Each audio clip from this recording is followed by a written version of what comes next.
घने बालों वाली बहू। मुंबई का माथुर परिवार हाई क्लास रहन सहन में बहुत विश्वास करता था। मजाल है मनीषा की जूड़े का एक क्लिप भी इधर से उधर हो जाए। ब्यूटी मेंटेनेंस में माथुर परिवार सोसाइटी में सबसे फेमस था। सुबह सुबह पल्लवी अपने कमरे से लिविंग रूम में आती है। अरे पल्लवी, ये तो वही ड्रेस है ना जो तूने मेरी लास्ट किटी पार्टी में पहनी थी। हाँ मम्मी, वही ड्रेस है। क्यों? नाक कटवा दे मेरी तू। आज मेरी फ्रेंड आने वाली है। उन्होंने अगर देख लिया ना तो सबको कहती फिरेगी कि मनीषा की बेटी तो कपड़े रिपीट कर करके पहनती है। पर यहाँ पर मुझसे मतलब किसे है? कौन दिला रहा है मुझे कपड़े? जिसे देखो खुद के सिंगार में लगा पड़ा है। अरे मेरी बेटी, माँ तो अपनी उम्र से आधी लगती है और तू उम्र की दुगनी लगने लग गई है। ये ले 10,000, जा अपने लिए कपड़े लेकर आ। और हाँ, पार्लर में हेयर स्पा भी करवा लेना। कैसे बूढ़ियों की तरह बाल हो गए तेरे। शाम को मनीषा की किटी मैट्स उनके घर आती है। क्या मनीषा, कितने पैसे बचाएगी? 28 साल का हो गया है वरुण, हल्दी नहीं चढ़वाएगी क्या उसे? इतनी कंजूसी भी अच्छी नहीं। शादी का खर्चा ना लगे तो बेटे को कंवारा ही रखेगी क्या? अरे ऐसी कोई बात नहीं है। खूबसूरती और पैसे की कमी मनीषा निवास में ना हुई ही है ना कभी होगी। अगले महीने तैयार है ना मेरे बेटे की शादी में आने के लिए। अपनी फ्रेंड्स की बातों से चिढ़कर मनीषा अपने बेटे करण का रिश्ता ढूंढना शुरू कर देती है। पर कई लड़कियों को देखने के बाद भी उसे कोई भी लड़की पसंद नहीं आती। और एक दिन मनीषा और पल्लवी मॉल में घूम रहे होते हैं, तभी पल्लवी की नज़र एक लड़की पर पड़ती है। अरे मम्मी, देखो तो इस लड़की के बालों को, कमर से भी 4 हाथ लंबे। हाँ? अरे बेटा, मिल गई बहू। पता लगा तू ये कंवारी है या शादीशुदा? देखने में तो काफ़ी सुंदर लग रही है। ये अगर मेरे घर पर बहू बनकर आ गई तो सभी के मुंह पर ताला लग जाएगा। मनीषा और पल्लवी उस लड़की का पीछा करते हैं और उसके घर जा पहुंचते हैं। जरा भी देरी ना करके मनीषा कियारा का हाथ उसके परिवार वालों से मांग लेती है। लड़की वालों को रिश्ता पसंद आ जाता है और शादी होकर कियारा मनीषा के घर की बहू बन जाती है। शादी के पहले दिन। अरे भगवान, दोपहर के 1 बजने को आ गए, अभी तक बहू कमरे से बाहर नहीं आई। मनोज की बात सुनकर मनीषा कियारा को आवाज़ लगाती है।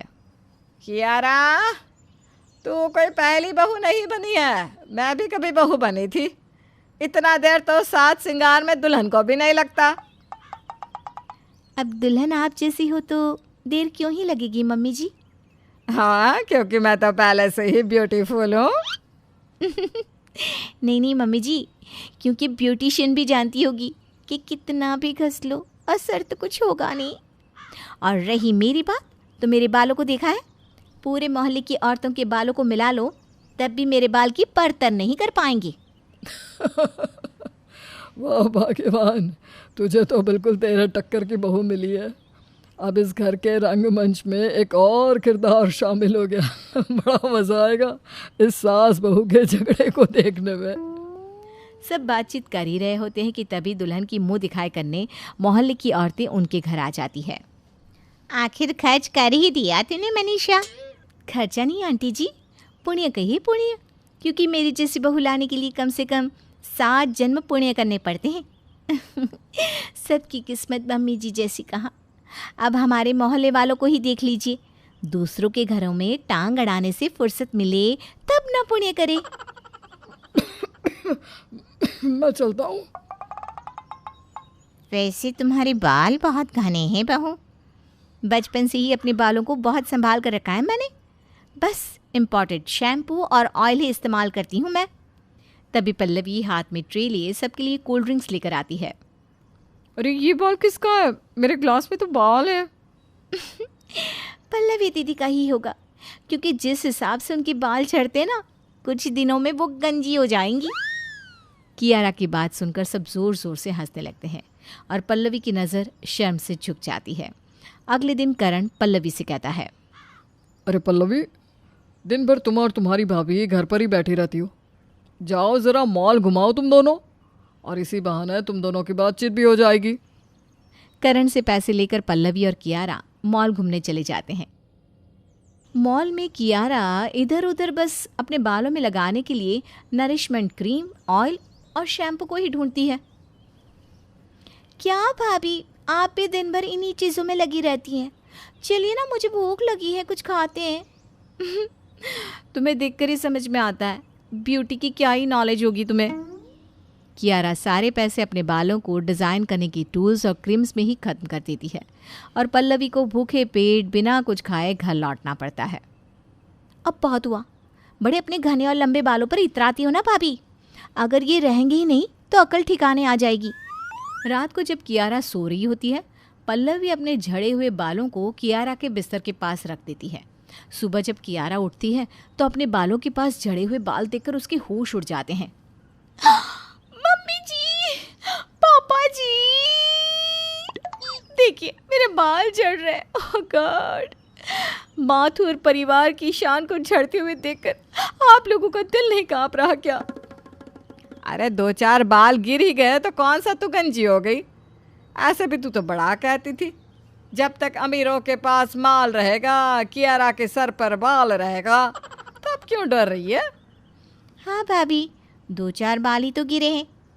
मेरे तो पता नहीं कितने बाल गिरते हैं। अब तो जानती है मैं कितनी मेस्ड अप सी दिखती हूँ। कियारा बड़ी हिम्मत जुटाकर बाथरूम में नहाने जाती है, पर कियारा वहाँ भी पहले से ही बालों को बिखेर देती है। नहाते वक्त जब कियारा की नज़र उन बालों पर पड़ती है तो वो उन बालों को अपना बाल समझकर डर जाती है। लगता है मैं टकली होने वाली हूँ। कियारा रोती हुई बाथरूम से बाहर निकलती है, पर उससे पहले ही पल्लवी उसके कमरे में हर तरफ बालों के बड़े बड़े गुच्छे बनाकर रख देती है, जिसे देखकर कियारा चीखती हुई कमरे से बाहर हॉल में भागती है। मम्मी जी, मेरे कमरे में इतने बाल है, पता नहीं किसकी नज़र लग गई। मम्मी जी, हाँ आप विश्वास नहीं करेंगे मम्मी जी, जल्दी मेरे कमरे में चलिए।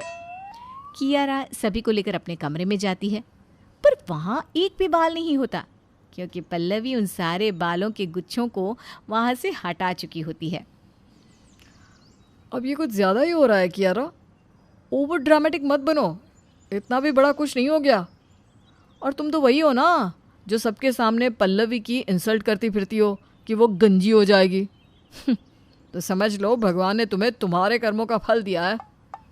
गुस्से में अपने पति के मुंह से निकली बात कियारा के मन को छू जाती है और उसे अपनी गलती का एहसास हो जाता है। ओह गॉड, ये मैं क्या कर रही थी? मुझे माफ़ कर दो पल्लवी। तुम्हारा मन ना देखकर, तुम्हारी खूबसूरती, तुम्हारे बाल, इन्हीं चीज़ों में लगी रहती थी मैं। देख लो भाग्यवान, तुम भी ये मेकअप कॉस्मेटिक्स मत किया करो, वरना मुझे तो डर लग रहा है, मेरी तो एक ही बीवी है। आपको अपनी गलती का एहसास हो गया ना भाभी? बस टेंशन मत लीजिए, मेरे पास एक ऑयल है, मैं उससे आपके बालों की मालिश कर दूंगी। उसके बाद आपके बाल कभी नहीं झड़ेंगे, डोंट वरी। पल्लवी कियारा के सर पर एक नॉर्मल हेयर ऑयल लगा देती है। कियारा को कभी हेयर लॉस की प्रॉब्लम थी ही नहीं, तो एक ही बार में उसकी प्रॉब्लम सॉल्व हो जाती है। इसके बाद वो पल्लवी को गले से लगा लेती है और दोनों हमेशा सगी बहनों की तरह रहना शुरू कर देते हैं।